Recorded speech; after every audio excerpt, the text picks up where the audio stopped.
ठाणे महापालिकेत खोट्या जन्मदाखल्यांचा मुद्दा तापला. किरीट सोमय्या यांची आयुक्तांशी भेट.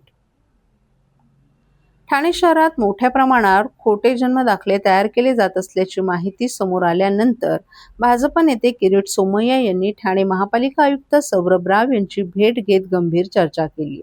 ठाणे महापालिका मुख्यालयात झालेल्या बैठकीत जन्मदाखल्यांमधील कथित गैरप्रकारांबाबत सखोल चौकशी करण्याची मागणी करण्यात आली. किरीट सोमय्या यांनी यावेळी बोलताना खोटे जन्मदाखले तयार करून त्याचा गैरवापर होत असल्याचा आरोप केला. अशा प्रकारामुळे शासकीय नोंदीची विश्वासार्हता धोक्यात येत असून संबंधित प्रकरणाची सखोल चौकशी करून दोषींवर कठोर कारवाई करावी अशी त्यांनी मागणी केली. तसंच जे जन्मदाखले बनावट असल्याचे आढळतील ते तात्काळ रद्द करण्यात यावेत असंही त्यांनी स्पष्ट केले. दरम्यान महापालिका प्रशासनाने या प्रकरणाची गंभीर दखल घेत आवश्यक कागदपत्रांची पडताळणी केली जाईल असं आश्वासन दिल्याची माहिती समोर आली.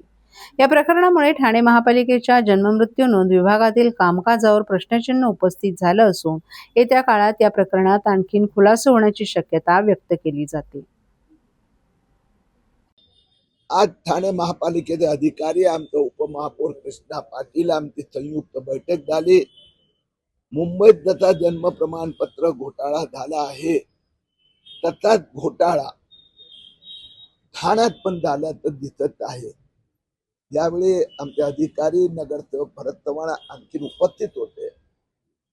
7,000 बोगस जन्म प्रमाणपत्र गेल्या 2 वर्षात दिल्याचे पुरावे समोर आलेले आहेत. ठाणे महापालिकेने या सगळ्यांची चौकशी करण्यासाठी SIT मुंबई सारखी बनवावी अशी आम्ही विनंती केली आहे. महापालिका अधिकारी याच्यामध्ये आहेत का, मला वाटतंय का? महापालिकेचे अधिकारी, एजंट आणि हे बांगलादेशची माफिया यांची ही टोळी तिघांनी संगनमताने देशाच्या सुरक्षेची खेळ सुरू केला आहे. साधारण 3 नंबर असेल याच्यामध्ये, मला वाटतं.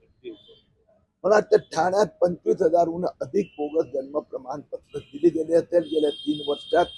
7,000चे तर पुरावे आमच्याकडे आले.